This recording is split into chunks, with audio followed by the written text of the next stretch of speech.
うんうん。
It's a shadow.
You lady who, you lady who.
Hello, this is me testing.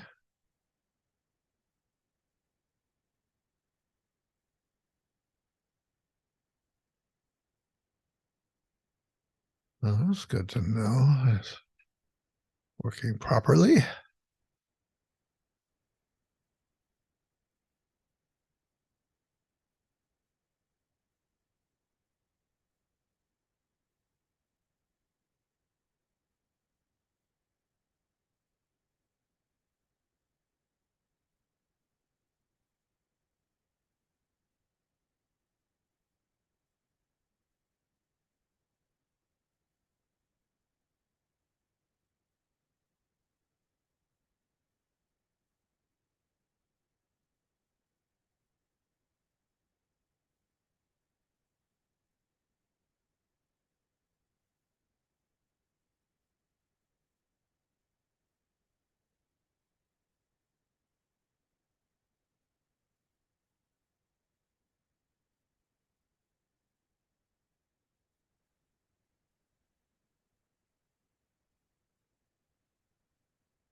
Yes.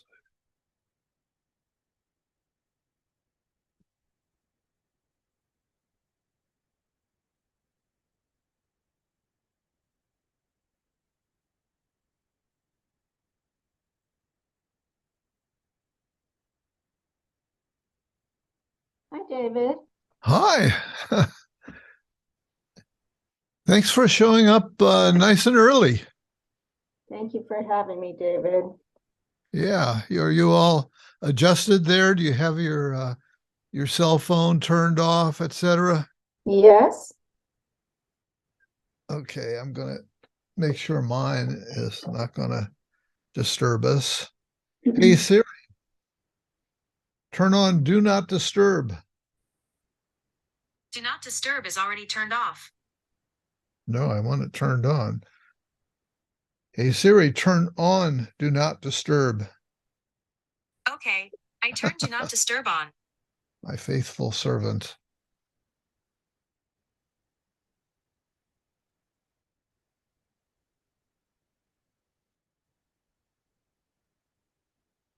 Do you have any questions for me before we get started? How long have you been doing this? How long have I been doing it? 17 years. Wow. Yeah, I'm in my 17th year. Uh-huh. I've done about 1,000 interviews. Wow. Yeah, I didn't ever plan on that. And it just sort of happened. Are you a psychologist? Yeah, Uh-huh. yeah, Okay, great. And we're focusing on meeting the shadow on the spiritual path, right? that's right. Okay. So you That's, got the digital galley or you got a review copy? yep, yep, yep. I got a PDF to work from. Okay, great. Yeah, which is good for my eyes. I need the light from the screen, to actually be able to read these days. Wonderful. Um, do you have any time boundary that we might bump into? Typically, we only run about 45, 50 minutes, but if we ran longer than that, would that be a problem? An hour's okay. An hour 40, is okay. Okay, yeah, good. 45 is probably better, but that's okay. Okay. And so when we're done, when I turn off the recorders, hang around and I'll tell you what to expect in terms of the deliverables and when you can see those. Okay, great. Okay. So I'm going to welcome you and you say some version of thank you and we'll be off and running. Okay. Okay. Dr. Connie Zweig, welcome back to Shrink Wrap Radio. Thank you so much. I really appreciate the invitation. Well, I say welcome back because way back in 2011, 12 years ago, uh, I interviewed you on your then new book, The Inner Work of Age, Shifting from Role to Soul. And now we've gone through some of the inner work of age, hopefully, with in the 12 years that have passed. Well, And today, David, yeah, so The Inner Work of Age came out in 2021. Only just, it's a recent book. you're right. Yeah. So I You're don't want right. people to Okay, get the sense that it's an old book. It's a very recent book. yeah, boy, I made a big mistake there. I don't know why It's okay. well, it's the wisdom of age. Okay. At any rate, today we're going to be discussing meeting the shadow on the spiritual path, the dance of darkness and light in our search for awakening. And Connie, you've been a meditator for 50 years. And I love the way you've woven your own personal journey, your own spiritual quest into the narrative. And also this book is goes into so much detail about the shadow and all of the pitfalls along the path and so on. And you really sort of slice and dice the shadow in a remarkable way. So I'm highly recommending this book to one and all. Thank you. Um, And you write that you have been insane for the light, like a moth drawn to the flame. And so in your prologue, you talk about your years. You begin it when you were a student at UC Berkeley, and you write about these years of when you were driven by holy longing, and we'll have more to say about holy longing as we go along. But perhaps you can kind of take us through those early years. Yes. Well, the book is, it's not so much autobiographical. My story is kind of one example of many people, especially in our generation, the boomer generation, but Yeah, also, but also younger people now who feel this restless yearning, who say to themselves, there's something more. There's more to life than materialism and consumerism, and work and family. And there's a mystery about life that we want to understand. For right. me, that started in a particular way. I began transcendental meditation at age 19, as millions of people did, in its heyday. And that kind of set me on a trajectory of exploration, of purpose and meaning. So my meaning was built into my life when I understood that spiritual advancement or higher stages of consciousness were available and were sort of the mystery that I was referring to. And that the esoteric or hidden teachings from all the different religious traditions, Judaism, Christianity, Hinduism, Sufism, Buddhism, had become democratized. They were available in the 60s and 70s and 80s. And you threw yourself into reading all these texts and so on. Yeah. Yeah. And so that led me, like many people, to explore different practices and different teachers, and to really, as you said, make of my life a quest. Yeah. And did you go to India as part of that quest? I did go to India. I discovered that there was a man who held the lineage of Kundalini in India. And I went to see him in Rishikesh and study with him, and traveled the country during that time. Yeah. And was this Maharshi who the Beatles were so influenced by?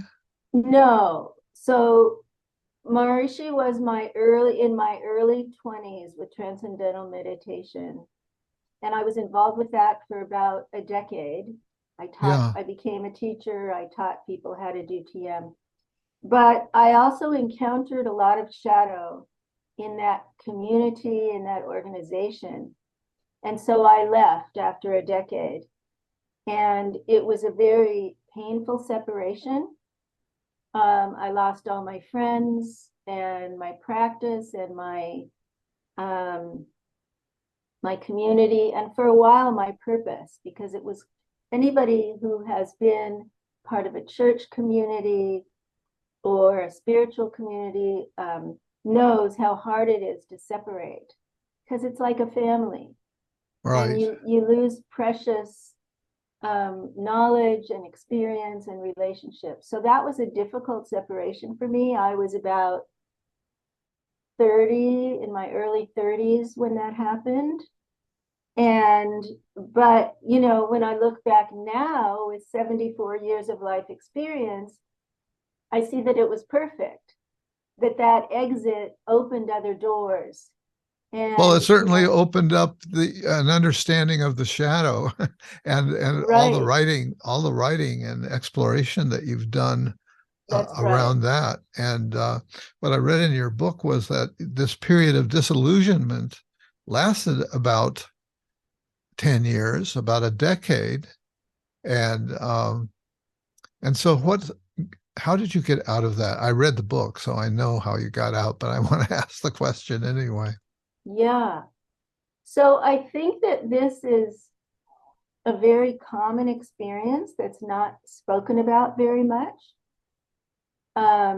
There is literature now about people who are leaving fundamentalist Christian communities Yeah.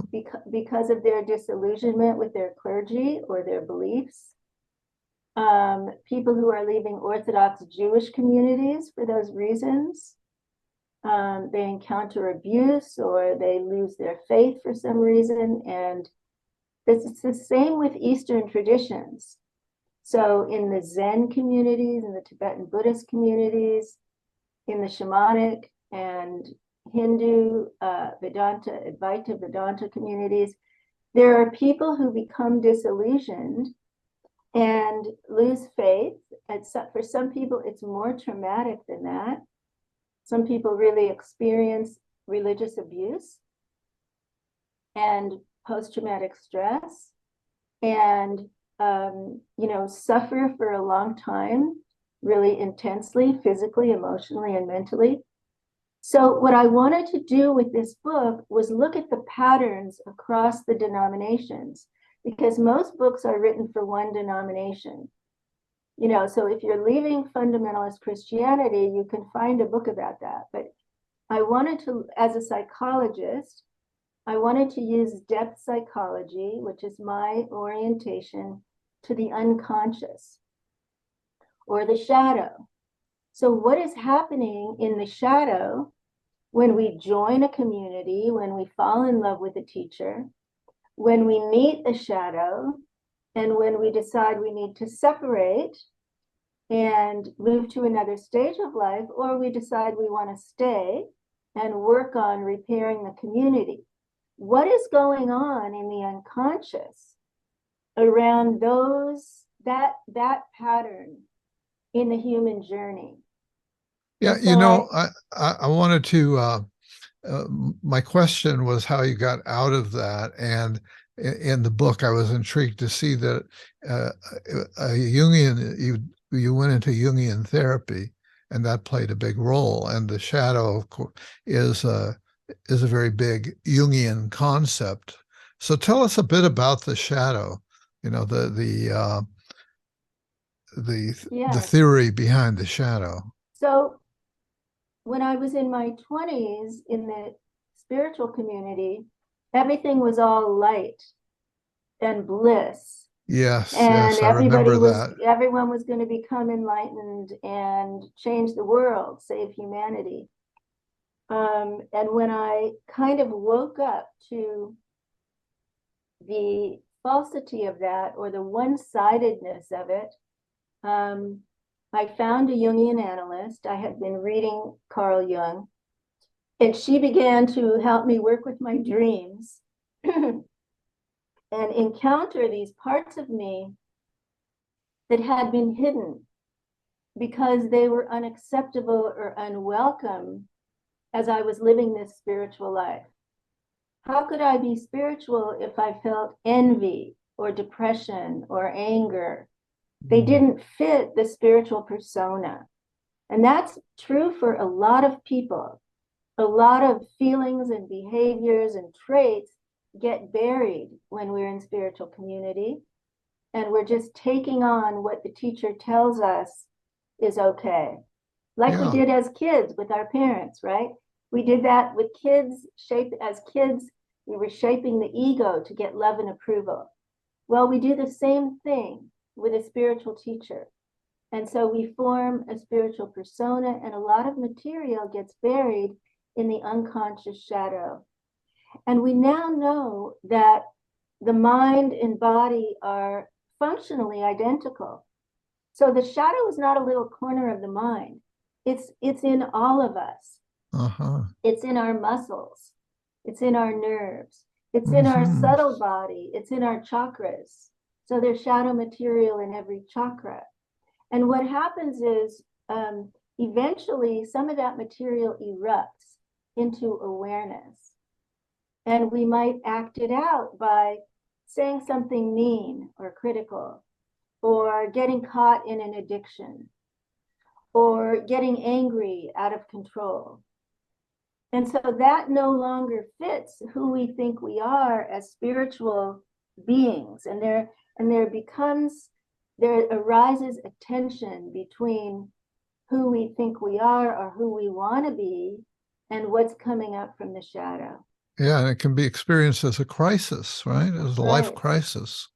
It's an identity crisis. It's a crisis of meaning. Yeah. And, so I experienced that when I left my first community. And then I experienced that when I saw the shadow in teachers and other teachers who were verbally abusive or contemptuous or accumulating wealth from their students, Yeah. buying Rolls Royces, and sitting on golden crowns while people were doing seva, working for free for them for service, out of service. So I began to become very interested in why are we drawn to that? And why do we turn a blind eye to it? What is it in us that denies that this is taking place so that we begin to split between good and evil? I interviewed many, many people, and they would say things to me like, if my teacher was an alcoholic, he couldn't be enlightened. Or if my teacher, kicked that student or assaulted her, like she said, he wouldn't be who he says he is, and all of my life would be worthless. And so we start making this split between how it should be and how it really is, and we can no longer see how it is. Yeah, and you point out in the book that a lot of it is actually structured by the teachers into the practice.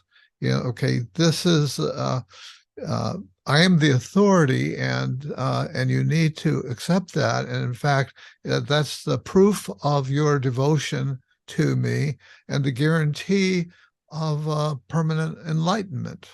That's right. So there are many kind of layers to this, David. Yeah. There are teachers who have very advanced spiritual state experiences, but may not have established a high level of consciousness on a permanent level.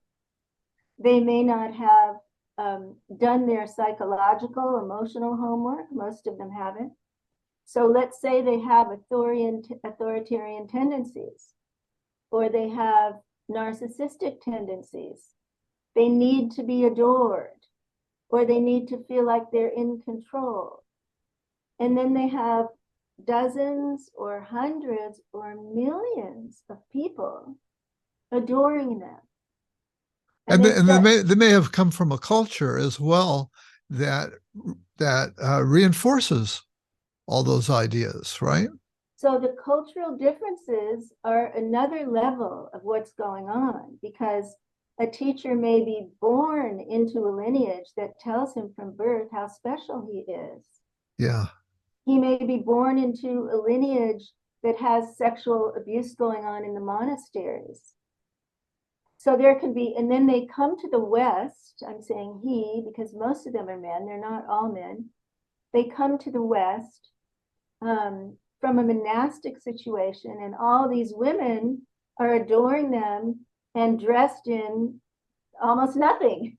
Yeah. Right? Yeah. Right. And so there's this culture clash between the modesty and the license, or, the constraints and the freedom. And some of the teachers can manage it and some of them can't. And so they lose their way. And, there's a big chapter in the book with many, many stories of teachers in every tradition. There's no tradition that's immune to this, who have been accused of sexual assault, verbal assault, financial coercion, emotional coercion. And this question just stayed with me as I did this research. What draws us to these charismatic teachers? And why do we stay? And what causes these teachers, what triggers them to Yeah. act out in these destructive ways? So there's this two-way thing happening. What is the vulnerability for us Westerners that so many of us are drawn to the religions of the East? Well, this again is very individual, but if we look at our culture that focuses on autonomy and independence and freedom of thought, freedom of sexuality, what is in the shadow with all of that? What's in the shadow is dependency, feeling childlike, feeling certainty, and all of those things arise or emerge in some people who find a teacher and a spiritual practice. I had people tell me, I'm so relieved I don't have to make my own decisions anymore. Yeah. I'll just do what he tells me. I'll just live the way he tells me to live. And so there's this unconscious desire in all of us to become a child again, Yeah. Right? And to have someone Right. we can fully depend on, someone who loves us unconditionally. And many people in our world come from families that are very dysfunctional, where parents don't know how to parent in a healthy way. And so people join communities to be reparented, to find new families, to create a different kind of bond. And it's very idealistic initially. And it provides a lot of meaning. And my point of view on this, David, is not like the cult literature.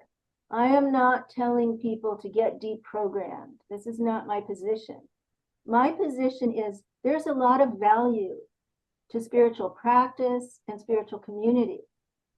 And there's also a lot of risk. And so we can learn how to recognize the red flags, just like when we're dating. We can learn how to recognize the dangers and at the same time really find the value and the meaning in these beautiful, precious traditions. Yeah, drawing from the Jungian tradition, we have to come to a place where we can tolerate the tension of the opposites. And That's so, right. how do you balance the fact that these tensions are being drawn towards these higher states and practices, and then hearing this upsetting news about your guru, or your being rabbi, aware, seeing things that really shake your faith, or your rabbi, or your priest. So my hope, the subtitle is The Dance of Darkness and Light. Yes, In our beautiful. search for awakening. Yes. So I wanted to speak to people who are both inspired seekers and disillusioned seekers, so that we can recover that longing. We can rekindle that longing for awakening, because there are many, many people now waking up from ignorance, having experiences of non-duality, experiences of higher states of consciousness. It doesn't mean they should go and become teachers. I mean, that I think is happening at too fast a rate. Mm-hmm. I'm part of a community called Association for Spiritual Integrity, where we're trying to support people who are becoming teachers, who need instruction in moral development and emotional development, because this is not offered by spiritual teachers, right? They teach spiritual development. But if you don't have psychology and your own inner work on your emotional issues, and if you don't have guidance for moral development then you can really fall captive to your shadow. And that's the Yes. risk here. Yes. Yes.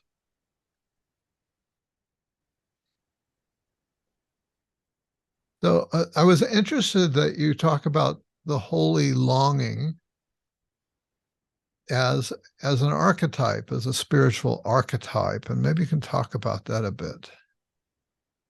Well, I borrowed that term from Goethe. He has a poem called The Holy Longing. And when I read that poem, I felt like it described the whispering of my own soul, that deep inner voice that longs for transcendence, that longs for union with something beyond ego. And you know, whatever language our listeners use for that isn't the point to me. You can call it Buddha nature or Christ nature or Turiya or transcendental consciousness or pure awareness or loving awareness, like Ram Dass called it. That's not the point. The point is that there is a part of us that's restless and yearning for that. And that's the holy longing. That's what I call the holy longing. And that's the part of us that leads us, even unknowingly, to search, to find a spiritual teacher or practice and community, to find a religious discipleship, a clergy person, a mentor. And that's also the part of us that can keep us captive there for too long. Mm-hmm. After it becomes abusive, Mm-hmm. because we're still longing, we're still hoping, and we're still allowing ourselves to be blinded by the projection. You know, in psychology, we talk about projection as unconsciously attributing a part of ourselves to someone else. So if I'm attributing to a teacher or a clergy person, they have something I don't have. Let's call it the light or the spirit. So they have spirit and I don't have spirit. That's a positive projection. If we take it so far as to say they're a divine human and I'm not, in Jung's term, we could call it an archetypal projection, because it's no longer personal, they're godlike, they're archetypal. So when that happens in the relationship, that teacher is empowered and that student is disempowered and may become dependent on that relationship. And then little by little, the student gives up critical thinking. And the teacher may be very overt about that. I mean, Trungpa Rinpoche, famous Tibetan Buddhist teacher, used to say, your mind is, you know, a junkyard. Don't pay attention to your mind. Forget your thoughts. That's a waste of time. So if that's the teaching and you begin to ignore your thoughts, you begin to ignore your intuition, you begin to ignore your bodily cues that are telling you there's danger here, Mm-hmm. you begin to ignore your authentic feelings that are telling you, this doesn't feel right, I'm uncomfortable, I'm unhappy, I'd rather be somewhere else, or your thoughts, you know, I disagree with that.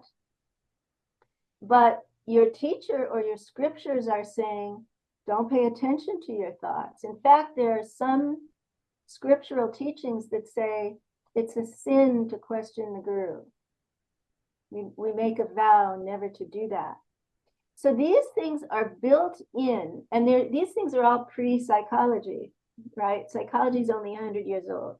So these things are pre-psychology, but they're built into the systems. Yeah. And so the question becomes much bigger then. How do we create a spiritual teacher, student, and community that's really healthy and authentic and has integrity? If these things are built into the systems, how do we do that?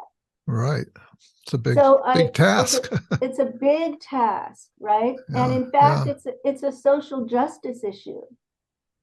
There were some Buddhist teachers who handed a document to the Dalai Lama about all the sexual abuse in the Zen and Tibetan Buddhist communities, and they called it Me Too Guru.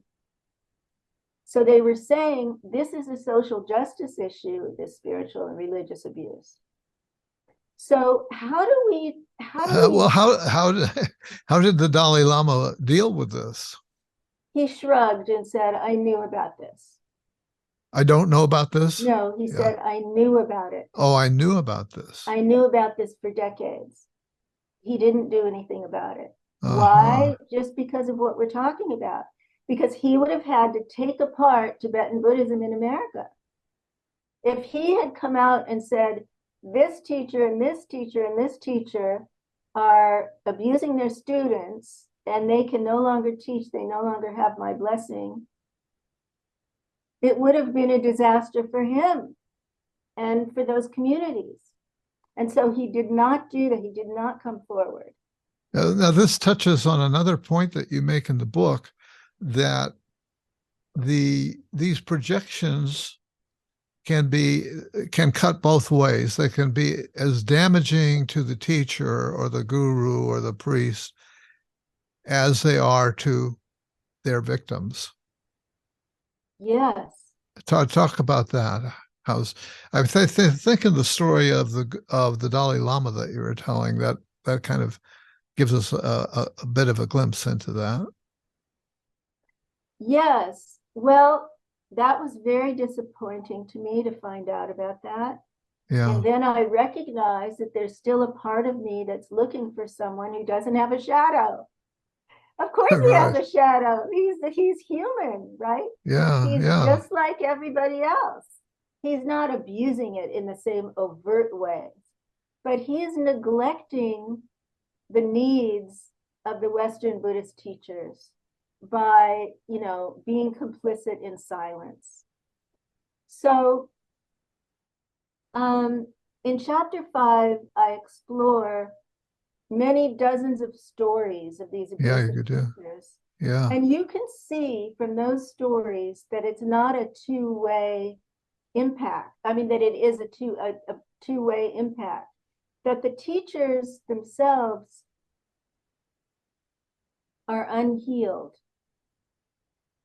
that they are wounded healers or wounded teachers, that they may be struggling with narcissism. Osho Rajneesh was struggling with drug addiction. They may actually be sociopathic, which means that they don't have a conscience in the way they're treating their students, which is, in some cases just horrific. Yeah. Is a reflection of who they are and how they were treated. We know that from psychology, right? The way that we're born and grow up and the way we're treated leads to who we become as adults. So these teachers may bring great value to the world, like the Dalai Lama and so many others. They may bring great compassion and wisdom. And at the same time, they have their blind spots. There are some teachers who have been trying to make amends.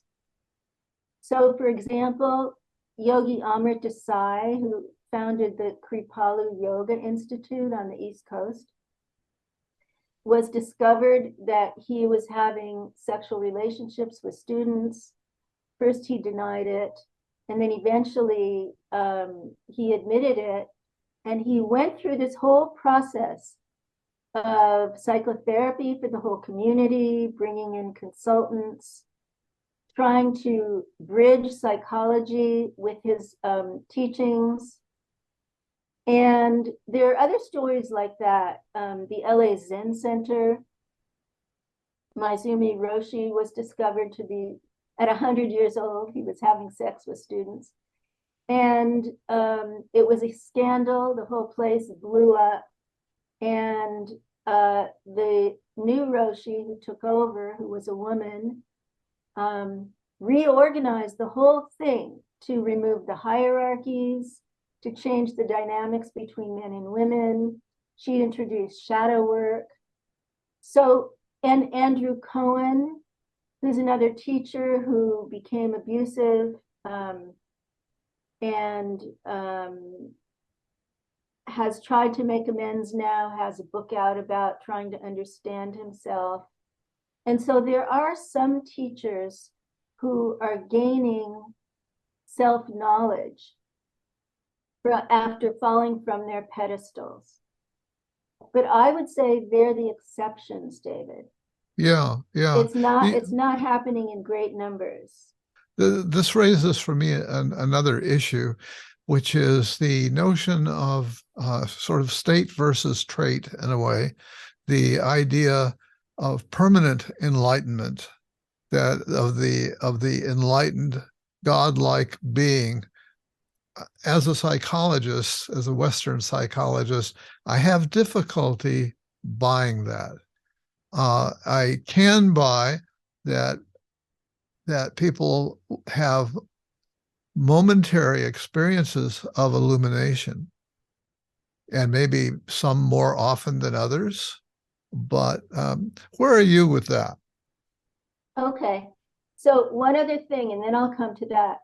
Yeah. So Catholic Church, in the 80s, we went through this massive scandal of childhood sexual abuse by priests, and it continues to this day. There's still discoveries and lawsuits and so on. But what has happened to the institution of the Catholic Church? Nothing, as far as I know. They pay massive amounts of money. Are there women becoming priests? No. Are they giving up celibacy? No. Have they really made any systemic changes? No. And for anyone who's interested in that, I recommend the movie that's streaming called Procession, which is about some boys who are now older men describing what happened to them as a result of sexual abuse in the church. Okay, so the nature of awakening or enlightenment is a really complex and nuanced discussion, right? It's not simple. And for people who are really interested in this, I would recommend listening to the podcast Buddha at the Gas Pump, that guy. Yeah. He's interviewed 700 people who are having these experiences of higher states of consciousness or non-duality, whatever we call them. And most of them, like you said, are having temporary states that come and go. I've experienced them myself. Many people experience these kind of openings to, and some people experience them on psychedelics. These openings of the psyche, rising of the kundalini, releasing of the ego, and these experiences that are very different states from ordinary waking state. And then there are fewer people who begin to stabilize those states and who begin to live in them full time. And as I said in the book, I know some people very intimately who have attained very advanced stages. I call them, like Ken Wilber, stages rather than states and traits. So when you attain a stage that's, let's say, a non-dual stage of awareness, it doesn't mean that your perception is always non-dual. What it means is that you have access to it. If you put your attention there, then you have access to it all the time. Yeah. So and I live with someone who experiences that. So it's very close to me firsthand. It's not what we thought it was. So when I started TM at age 19, and all the sort of mythology that I had growing up with what is enlightenment, it's not what we thought it was. It doesn't mean you're always happy or in bliss. It doesn't mean you have moral development and never do anything wrong, which was part of what I was taught. It doesn't mean you don't suffer. You know, my husband can be in these states and he can also have pain because he's ill. So I think that, you know, this conversation about states and stages is a really important one. And I tried in the book to kind of clarify the language, what awakening really means. Mm-hmm. Because there's so much misunderstanding about it. Yeah. And it's kind of bandied about now as if everybody gets what it is. Yeah. Now, earlier you used the term shadow work. Mhm. So we need to touch on that in a little more depth. What do you mean by shadow work? And what's the value of that? So, you know, my career has been about exploring the unconscious in a range of different ways. So my first book, Meeting the Shadow, was a collection of experts writing about the unconscious process in everyday life, in politics, in creativity, in relationships, and so on.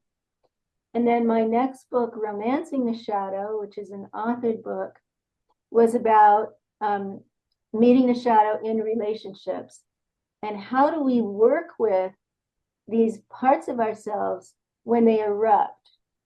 So a colleague and I developed a method that we called shadow work, which is about taking an aspect of this sort of grand, amorphous, abstract thing, the shadow, the unconscious, right?